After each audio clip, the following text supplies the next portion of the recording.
Футболдың деңгейі ұятты жағдайда қалды. Соны Седнёкта ұят болса негізі кету керек қой. Ордабасыда кешегі ойында айналып алға тебе берді. Бізде орта ойнаған жоқ. Бізге адами жағы, ешкімнің адами жағы керек емес, бізге стадионның іші керек.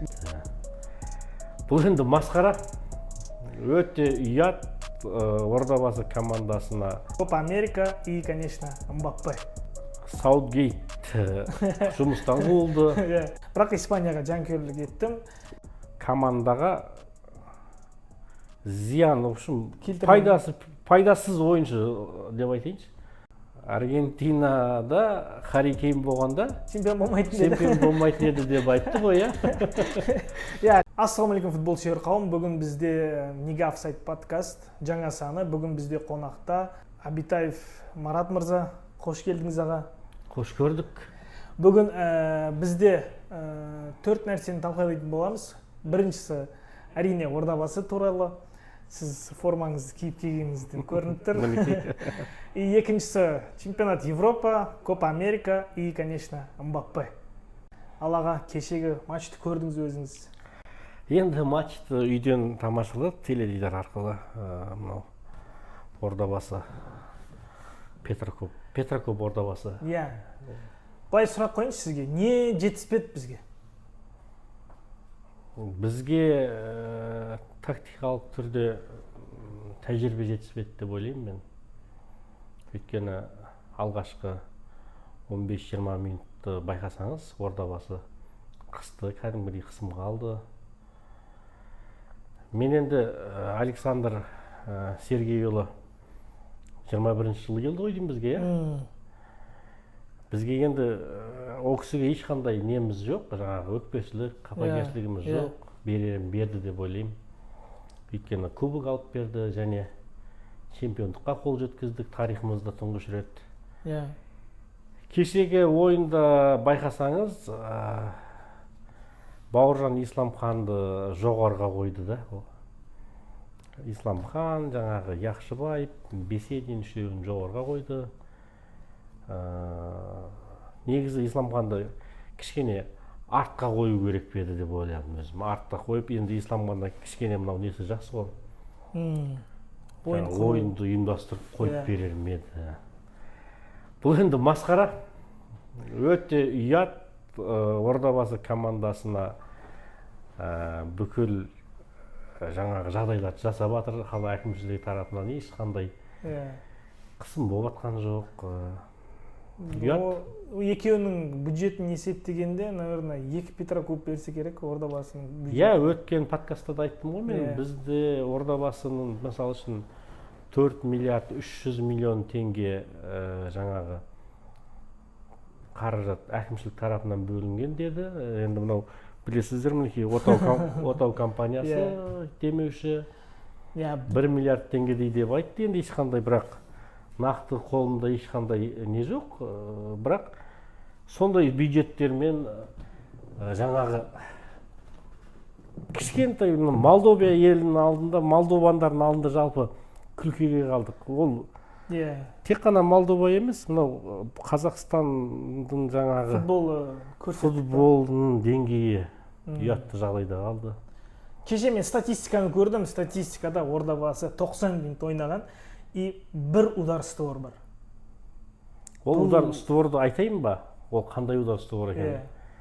Ойынның басында 1,5 минутта ма, 1 минут 30 секунд, 40 секунд шамасында Петрокоптың қорғаушысы қақпашыға доп беремін деп, сол кезде Яқшыбаев алып кеткен. Сөйтіп, сол өте жақсы мүмкіндік еді гол салып алатын. Сол тепті, соны қақпашынан одан кейін жоқ. Бұл масқара дейміз ба, не дейміз? Бұл 90 минут ойнап, бір удар створ, бірақ бұны қалай... Бұны ешқандай ешнәрсемен жеткізу қиын, бұған сөзім жоқ. Енді түсінбеймін, жақсы жаңағы легионерлеріміз бар. Көп қой? Көп деп айтсам да болады, бар емес. Бүгін азанда көрдім ау, бір спорт несінде жазыпты. Ордабасыда 11 миллионер ойнады деп. Сіз өзіңіз мысалы қанша жыл болды Ордабасыға? 22 жыл болды ма жанкүйерсіз Ордабасыға? Енді 22 жыл күткен нәрсеңіз? өте ұят қой. Кеше түнінде шыны керек бір ұйқым келмеді. Бір соңына дейін көрдім, бірақ ұтылып жатқан команданың ойынын көру өте қиын, білесің. Тем более сіз оған жанкүйер болсаңыз. Оны соңына дейін күттім, может салып қалар. Жетіспеді. Жалпы Ордабасыға өте сұрақ көп. Мен ойлағам, бүгін уже мен кешке дейін жаңа Ордабасы футбол клубының жаңағы телеграм несіндегі әлеуметтік желісінде қарап отырдым.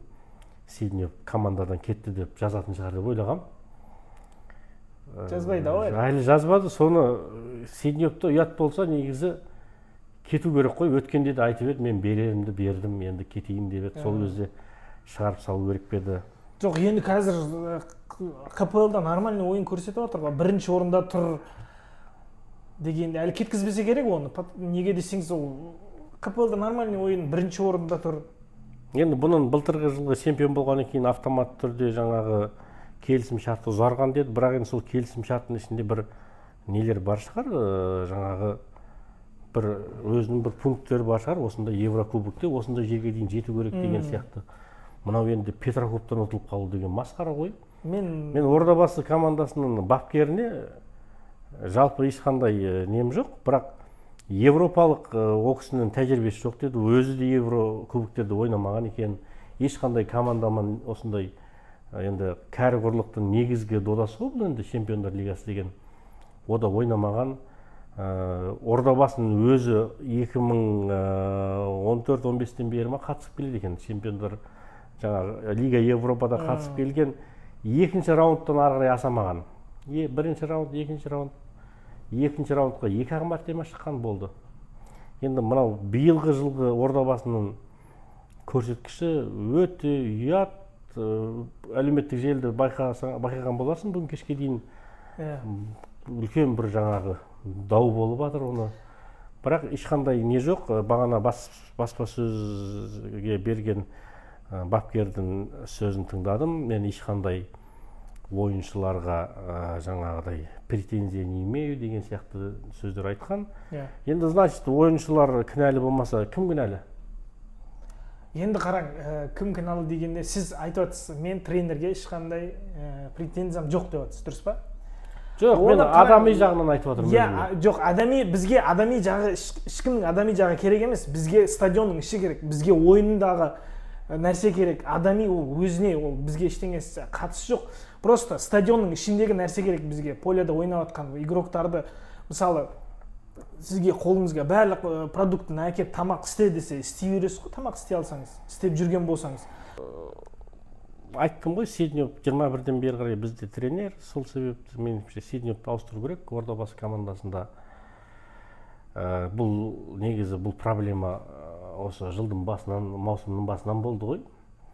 Енді біздің ойыншылардың, легионерлердің, мынау өзіміздегі мынау жергілікті Қазақстан футболшыларының деңгейі мықты, білесің, Бауыржан, Исламхан. Екі мықты игрок бар бізде, екеуі жаңағы тағы сондай. Сол ойыншылардың деңгейі мықтының арқасында Қазақстан жаңа QFL дейді ғой, бұл жерде ойынымыз жүріп тұр, бірақ енді сонда да бір айқын басымдықпен жеңіп жүргеніміз шамалы, бірақ Ордабасы бүгінгі таңға дейін сырт алаңда әлі ұтылған жоқ, өзіміздің үйде ұтылғаны болмаса. Сиднев Қазақстанның біріншілігіне жарайтын бапкер, бірақ Еврокубоктерде мынау ұятқа қалдырды. Енді мен басшылық тарафын айтам, жаңағы әкімдік басшылардың бәрін ауыстырды ғой енді. Команданы бір обновить еткісі келді. Енді осы жерде тәуекелге барып, бас бапкерді ауыстырып, бір анау европалық тәжірибесі бар Стойлов сияқты бір маман келгенде дұрыс болар ма еді. Немесе бір тактикалық жаңағы тактиканы қоя алатын мынау Әли Әлиев сияқты бапкер келіп, сондай кісілерге может тізгінді беріп көру керек па. Әли Әлиевтің бапкерлігі маған ұнайды, тактикалар жақсы. Ордабасыда кешегі ойында айналып алға тебе берді. Бізде орта ойнаған жоқ. Қорғаныс алға қарай көтерді, алдағылар жаңағыдай болды.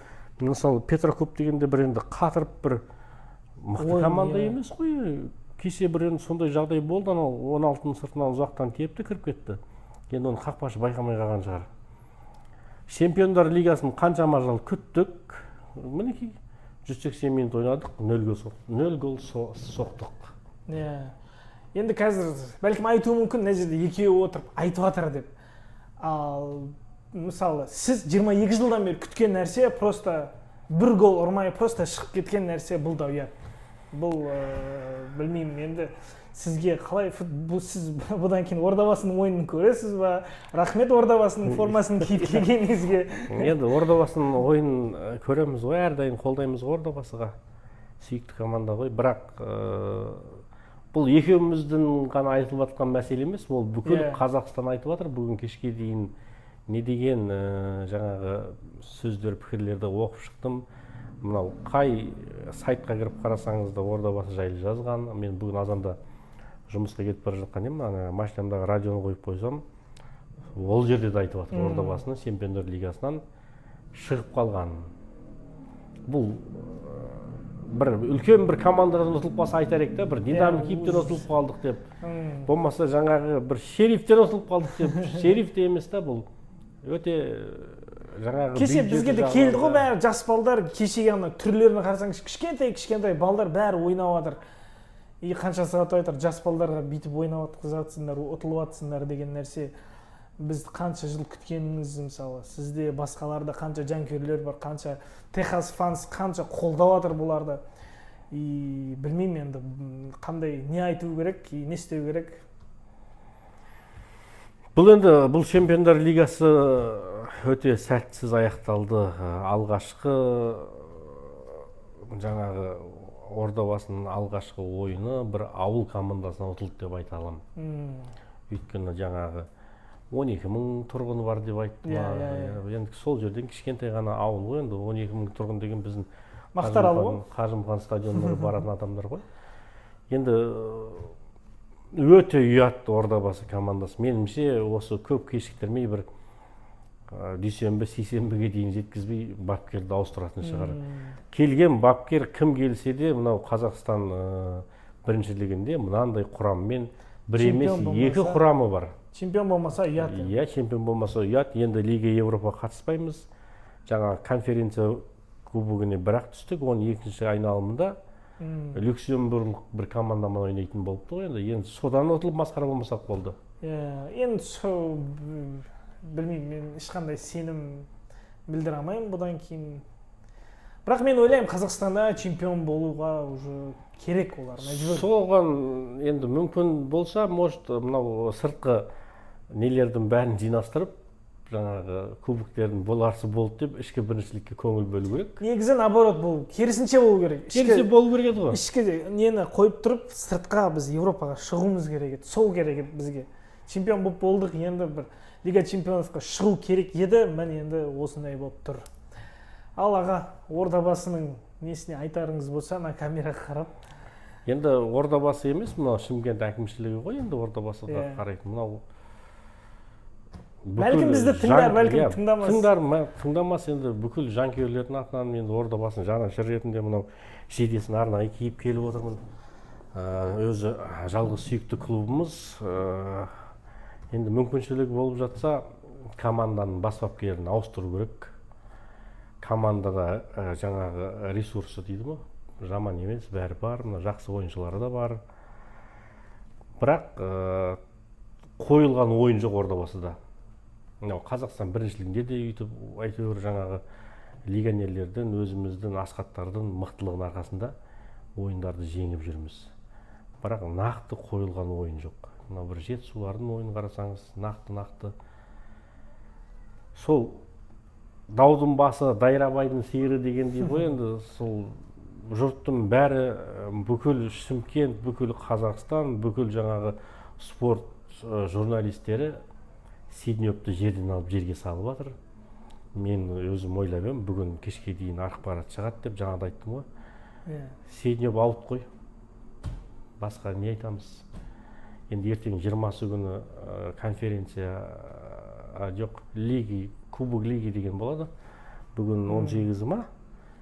сол ойынға барамыз, құдай қаласа. Тұранмын ойнайды. Енді бұл жағына сәттілік Ордабасыға. Иә. Не айтамыз басқа? Аллаға, кеше ғана 2 финал бітті. Испания, Англия, Колумбия, Аргентина. И тағы бір оқиға болды. Бұл Мбаппенің Реалға келгені. Ну, келген еді, просто таныстырды кеше. Роналду сияқты таныстырды ол өзінде. И бірінші финалдан бастасақ, Англия, Испания, Англия. Иә, енді Испания, Англия ойынын тамашаладық қой. Мен алдыңғы подкастта айтып едім ғой, Испания чемпион деп. Испания өзінікін жасады. Жаңағы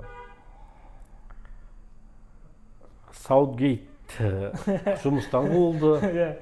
Жаңағы бүкіл чемпионат бойы сол әлем болып сол Саутгейтке қарсы шықты ғой. Саутгейттің өзі айтты ғой, мен Англияда ешқандай досым жоқ деп. Иә. Мен енді басқа өзім күткен нәрсе болды, сол себепті мен ешқандай ойында нем жоқ. Жаңағы алып қосарым жоқ. Испанияны құттықтаймыз. 4 дүркін кәрі құрлықтың чемпионы атанды. Бұған дейін ондай ешкімде болмаған еді. Мынау Ямалдар жаңағы ең үздік жаңағы жас ойыншы жеңіп алды. Кім? Родри ең жақсы ойыншы. Родри ең жақсы ойыншы болды. Бірақ енді Испания чемпиондыққа лайық ойын көрсетті ғой. Лайық болды бірден бір. Бірақ чемпионаттың басында ешкім Испанияның фавориттері ішіне қоспаған. 4-ші, 5-ші фавориттер орында болды бәрі. Или Франция, или Англия. Менің өзімде Англия или Франция алады деп ойлаған едім. Бірақ Испанияға жанкүйерлік еттім. Испания лайықты ойын көрсетті и чемпион болды. Ал сізге немен есте қалды бұл чемпионат? Бұл чемпионат мен үшін қызықсыз ойындармен есте қалды көбінесе. Мынау өзіне керекті нәтижеге ойнады көп команда. Енді бірден бір айтылатын бұл Англияның ойындары маған өте қызықсыз болды. Испанияның ойындары енді қызықты болды. Енді бір Испания қызық берді ғой, ана тойда ортаны жарып берді ғой. Сондай болды ғой. Анау керек десеңіз, мынау Бельгия болсын, мынау жаңағы Франция болсын, уже ойындар қызықсыз болды. Францияның жаңағы ол кісілерінде бапкерін ауыстыру керек қой, уақыт келген сияқты ғой. Бұл қай күні мен бір сайттан байқап қалдым. Ең жаңағы қалай деп айтсам екен, мынау командаға зиян, в общем, пайдасыз ойыншы деп айтайыншы. Сол Криштиану Роналду бастап тұр екен, бірінші орында Криштиану Роналду тұр екен. Енді оны ешкім мойындамайды, потому что әлі Роналдудан бірдеңе күтетіндер көп. Соны мен ана подкастта да айттым, болды, Роналдуны жіберу керек, ол істейтін істеп болды, қоя салу керек деген нәрсе. Иә, сондай, бірақ чемпиондар Испанияны құттықтаймыз. Мынау енді ана кімдің несін Месси келіп не қылған екен ғой, екеуі сол күні 2 финалда ойнады. Әлеуметтік желіде тарап кетті ғой суреті. Ямал үшін қуаныштымын жаңа үздік ойыншы атанғанына. Мен өзім жаңағы Реалға қарағанда Барселонаға көп жанкүйерлік жасаймын. Сол себепті де Ямалға жалпы қуанып отырмын. Не деп ойлайсыз, Испанияның алтын составы болды ма биыл алтын составқа? Алтын состав деп айта алмаймын. Испанияның жоқ, анау Пуйол, Пике, Хави, Инесталардан кейін алтын состав осы емес пе? Мен енді сол кісілердің, сол ойыншылардың составынан кейін мен бұны алтын состав деп айта алмаймын. Бұны тренердің біліктілігі деп ойлаймын. Өйткені байқасаңыз, ана Реал Сосьедадтан бір 4 ойыншы келді деген сияқты. Бұрын Реал или Барсадан болатын еді. Екеуінен құралатын еді ғой, анадан 5 ойыншы, мынадан 6 ойыншы келіп, екеуі ойнай беретін еді ғой. Сол себепті мүмкін жаңағы жастар өсіп келе бір алтын составқа айналар. Өйткені мен Маратадай шабуылшысы бар команда Европа чемпион болады деп ойламадым. Өйткені көрдіңіз ғой, Гризман, анаяқта Мбаппе деген қандай аты дардай ойыншылары бар құрама тұрғанда мынандай Маратадай шабуылшысы бар елді кім ойлады чемпион атанады деп. И бәрі пабликтерді тарап кетті, Кукуреланың қолы. Сіз не деп ойлайсыз, сол жерде пенальти бар ма еді, жоқ па еді? Енді оған дейін негізі пенальти болатын болса, вардан қарап, оған дейін ойыннан тыс қалған еді ғой. Офсайд болған еді ғой. Жоқ, олар офсайд емес, оның қолының ракурсын оған келтірмеді. Ол ракурста пенальти болмайды. Сол пенальтиға дейін болған ғой офсайд негізі. Пенальти болған жағдайда мүмкін офсайд деп. Болды, кетті ғой, оған петиция дей ма, сондай жинап, қаншама адам қайтып ойынды өткізу керек дегендей мәселе көтерді, бірақ көтерген жоқ қой, ол Азия емес қой. Азияда білесіздер ғой, жаңағы Өзбекстаннан кім еді? Бір рет болған. Қайтып ойнатып, ана кісілерді өткізіп жіберді, біздің көршілерді өткізбей қойды ғой. Бір сәл қалғанда чемпионат мирға шығуға. Сәл қалып еді ғой. Ал мен үшін Кукурелланың қолы мен Роналдоның көз жасы қалып кетті. Осы чемпионатта Ямалдың голы деген сияқты. Ямалдың. Енді Ямал келесі әлем біріншіліктерінде нағыз ойнайтын шақтары келетін шығар, әлі жас бала ғой енді. Ал енді Коп Америкаға өтсек, не дейсіз Коп Америкаға? Месси үшін қуаныштымын. Анау 45-ші трофей деді ма? Ең көп трофей ұтқан. Ең көп трофей ұтты. Мессиді көрдіңіздер, бәрі тепкіледі, аяғын сіріп жіберді. Уже кетті ғой аяғы. 62-ші минутта ма не қылды ғой. Білесіз ба, анау аяғына ұрғаннан кейін тағы 10 минут жүрген ол. Жүгірмеген, просто жүрген стадионда. Тренер қорыққанын шығаруға. Потому что тренерден де үлкен адам ол. Сол үшін кейін уже өзі жүгіре алмағаннан кейін, өзі сұрағаннан кейін ауыстырған оны. Енді ол да ұлы адам ғой, ол жаңағы керек болса тренерлерді ауыстыратын адам ғой. Жаңағы Криштиану Роналду сияқты ғой. Жаңағы 120 минут ойнайтын адам ғой негізі. Бірақ әлі мойындамайды Роналдудың бәлішіктері Мессині. 3 трофей алды, 4 трофей алды. Аргентинамен. 2 Коп Америка, финалиссимо и чемпионат мира. Негізгі трофей сол ғой, чемпионат мира. Біз Харри Кейнді айтпадық қой, жаңа айтқандай. Харри Кейн? Иә. Аргентинада Харри Кейн болғанда чемпион болмайтын еді деп айтты ғой, иә? Харри Кейн білмеймін, көт ауыр сияқты сол баланың ше. Харри Кейн Аргентинада болғанда чемпион болмайтын еді деді ма, сондай бір шығып кетті ғой, тарып кетті. Енді Бавариядан қарасақ та болады ғой, сонша 9 жылдан бері чемпион болатқан Баварияға барып чемпион қылмай келді. Кубок финалда ұтылды, анадан ұтылды, мынадан ұтылды. Енді Харри Кейн үшін өте. Бірақ ағылшындардың сол ең үздік шабуылшысы екен. Рунидан да мықты екен нәтижесі. Бірақ трофей жоқ. Трофей жоқ. Ол білесіз ба, не деді чемпионат басталмағай тұрып. Мен барлық трофеямды ауыстырған болар едім деді, анау кубок, Европаның кубогын. И ода ешқандай трофей жоқ қой. Ол нені ауыстырам деді, мен білмеймін. Сөйтіп айтты, бірақ ол, наверное, бір золотой бутсисін айтты меніңше. Сөйткен шығар. Ал енді сіздің ойынша, мысалы, Мбаппе келді кеше. Кеше Реалға уже таныстырды, бәрін көрсетті. Роналдо сияқты, ол да оны отыреді, бастады. 9-шы номерді алды. Роналдо сияқты 9-шы номер алды. Роналдоның айтқан сөздерін қайталады. Не дейсіз, Галактикос болды ма Реал?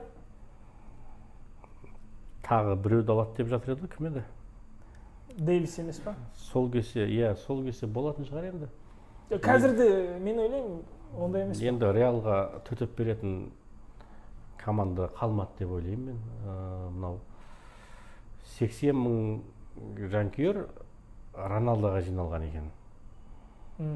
Одан кейін Роналдоның киносы Мбаппе қайталады.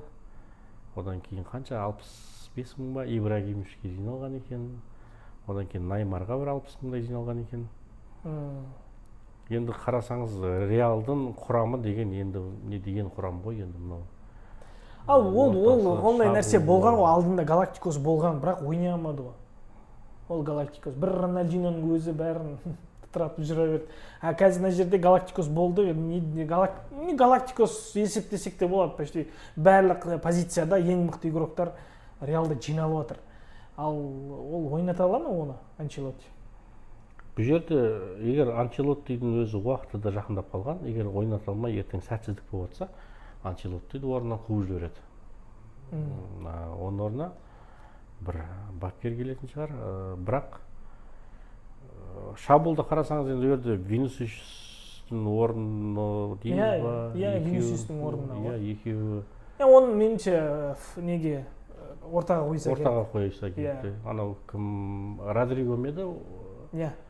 Ол кісі не істейді енді? Родриго оң жақта, меніңше Родриго оң жақта, сол жақта Винисиус, ортада Мбаппе тұрса керек. Мбаппе тұрады дейсің ба? Мбаппенің артында кім ба? Беллингем. Беллингем бар оларда. Иә, сол тұрса керек. Енді Модрич биыл кететін шығар или қалады? Жоқ, тағы бір жылға қалды ғой. Тағы қалды. Ал Анчелоттидің бір сөзі бар, Модрич пен Реал өмір бақи контракт түссе болады деген. Енді Модричтің әл-ауқатын биылғы евро көрсетті ғой, ол кісілерге ешқандай өкініші жоқ, иә, уже шаршап қалды. Әйтеуір возраст өзінікін алады ғой. Не дейсіз, мысалы, осындай нелерге, там Месси ойнап жатыр 38-ге, Роналдо келді 40-қа, Модрич ойнап жатыр 40-та, бәрі сондай ойнап жатыр да. Ал мына жерде Пепе ойнап жатыр, ана жерде жастар бүйтіп қап кетіп жатқан жоқ па олар үшін? Мысалы, Роналдоны алып тастап бір жүгіретін игрокты қосса, ол жүгіретін еді ғой, мысалы. Или Мессині алып тастады, кешеде Мессині алып тастады, бір игрокты кіргізді, ол Мессиден қарағанда қатты жүгіріп жатыр. И сондай нәрсені не дейсіз, сондай жасы өткен футболшылар ойнау дұрыс па, дұрыс емес па? Негізгі ол кісілердің, ол футболшылардың жалпы ойнағаны жаңағы бапкерге дұрыс болмауы мүмкін, бірақ көрермендер үшін өте керекті. Жоқ, көрермендер үшін емес қой, бапкерге керек нәрсе ғой. Нәтиже әкелмеуі мүмкін, бірақ олар жүрген жүрісі, тұрысы бәрі жаңағы бір хайп дейсіз ғой. Хайп дейміз ба? Жалпы сол кісілердің арқасында бүкіл әлем соларды көреді ғой енді. Меніңше ол кісілердің уже уақыты да таяп қалды ғой енді, мынау спорттық ғұмыры да уже жақындап қалды. Өз еркімен кешегі Кросс сияқты кеткендері дұрыс. Енді Кросс Зиданның істегенін істеді ғой, әдемі кетті. Роналдоның арманы бар екен, баласымен бір командада ойна. Ол сол үшін Роналдоның арманы орындалмас арман ғой. Кейін бір жаңа жолдастық матчтарында ойнамаса, Роналдоның баласы кішкентай ғой әлі. Жоқ, 2 жылдан кейін уже болады екен ойнауға. Қазір қаншада бір 13-14-те шығар ары кетсе. Иә, уже 2 жылдан кейін Ямалдың жасына жеткенде ойнайды. Сондай жасқа келіп екеуі Роналдоның арманы екен. Ол кезде Роналдо 41-ға толады. Роналдоның өзінің сөзі бар, мен 41 жасымда футболда кетемін деген. Әлі ол меніңше 26-ға барса керек, бір таяқ ұстап бүйтіп ақсақал болып кімге алтын доп берген кезде неден бәрінде толып кетіп еді ғой. 2065 жылды Мессиға береді. Сол сияқты мүмкін. Бірақ енді мен енді маған олардың келіп кетер ешқандай пайдасы да зияны да жоқ, бірақ меніңше ол кісілердің ойнай берген дұрыс. Өйткені мен жоқ, қазір ойнай бергені футболға зиян келтірмей жатыр ма? Сол командаға мысалы көрдіңіз кеше Роналдо да ештеңе істемеді, Модрич та. Әрине зиян келтіріп жатыр. И Месси енді бір пас, бір гол болды, басқа ештеңе жоқ. Ол сол командаға қарсы жанкүйерлік ететіндерге пайдалы ғой. Мен үшін пайдалы. Ойнай берсін. Өздері мен ойнап жүр, өздері үшін ойнап жүр. Сіз үшін Еуропа чемпионатындағы топ 5 игрок әрбір позициядан? Жаңа қақпашы, қорғаушы. Иә. Меніңше Швейцария ұлттық құрамасының қақпашысы Саммер еді. Иә, Саммер. Саммер. Защита. Қорғаныста маған Кукурелла ұнады. Кукурелланың ойыны жалпы. Қолы да ма? Шашы, қолы бар оның, есте қалған. Тарихта қалады оның қолы. Орталыққа Беллингемді қойғым келіп тұр, өйткені Беллингем Англияны сүйреді. Неге одан да мықты ойын көрсеткендер бар ғой дейсіз? Енді Родри деп жатқан боларсыз, бірақ енді бір команданы сүйреп келді ғой. Енді шабуылда әрине Ямалды қоям, басқа шабуылшыларды қойсам болар еді, бірақ Ямалды қояйын. Не деп ойлайсыз, Ямал келешекте мықты игрок бола ала ма? Или сынып кете ме? Көп футболшылар шықты, сынып кетіп жатыр. Қазір көп болып жатыр ондайлар. Талант дейді, екінші Месси, екінші Роналдо дегендер көбейіп жатыр. а бірақ 1-2 жылда уже жоқ болып кетіп жатыр. Одан алдын Ансу Фати да ойбай Месси болады деп жатқан еді, ол да жоқ болып кетті. Меніңше Фатиді құртқан Хави деп ойлаймын мен. Хави құртты деп ойлаймын. Фатиді енді бізде Барселонаның қазіргі бапкері Ханс Флик енді жастармен жақсы жұмыс жасайды ғой. Фатидің бір ұлы ойыншы шығатын шығар. Пікіріңіз сол. Пікірім солай. Сол, құрметті достар, біз бүгінгі подкастты сонымен аяқтаймыз. Аллаға қоштасам десеңіз. Ал енді бұл жерде көтерілген мәселелер жаңағы Европаны, жаңағы Американы шарлап қайттық. Негізгі мәселе бұл Ордабасының жыры. Молдован елдеріне қонаққа барып, бүкіл қазақ елін ұятқа қалдырды. Одан қай күні бір Бәрмен клубтың үстінен бір УЕФА іс қозғап жатыр дейді ма, бір келісілген ойындар болған дейді. Жалпы қазақ футболы жаным ашиды. Кеше қазақ футболының бүгінгі жаңа командалары қалай қорғайтынын білмеймін, Ақтөбе, Тобылдар. Ал бірақ Ордабасының мен үшін кешегі жеңілісі өте ауыр болды. Бәрін басынан бастаса деп ойлаймын. Жаңа стадионға жаңа команда келсе деп ойлаймын. Сетневті жұмыстан алып, орнына не европалық білікті маман, немесе өзіміздегі Әли Әлиев деген сияқты кісілерге тізгінді берсе, ол кісілер мына ресурспан тактика қойып, бізде екі құрамда жақсы білесін Ордабасын. Көру керек та оны. Өйткені оларға да сенбейміз, мүмкін жас мамандарға беру керек па. Биылғы жылы чемпион болып, келесі жылғы осы жаңағы масқарамызды ұмытатындай бір өнер көрсетсек деген ой ғой. Бар ойым, Ордабасы командасы Европада Қазақстанның, Шымкенттің намысын жақсылап қорғаса, мынау еліміздің, жеріміздің атын шығарса, Европадағы бар Шымкент деген жер бар екен білсе деген ой еді ғой. Өте кешегі түн мен үшін бір қайғылы ма? Қайғылы түн, иә. Солай, Сайыр. Рахмет келгеніңізге. Сізге де рахмет шақырғаныңызға. Әлі осы жердеміз, әлі подкастта түсіре береміз Ордабасы жайлы. Қош, аман болыңыздар. Рахмет, сау болыңыздар.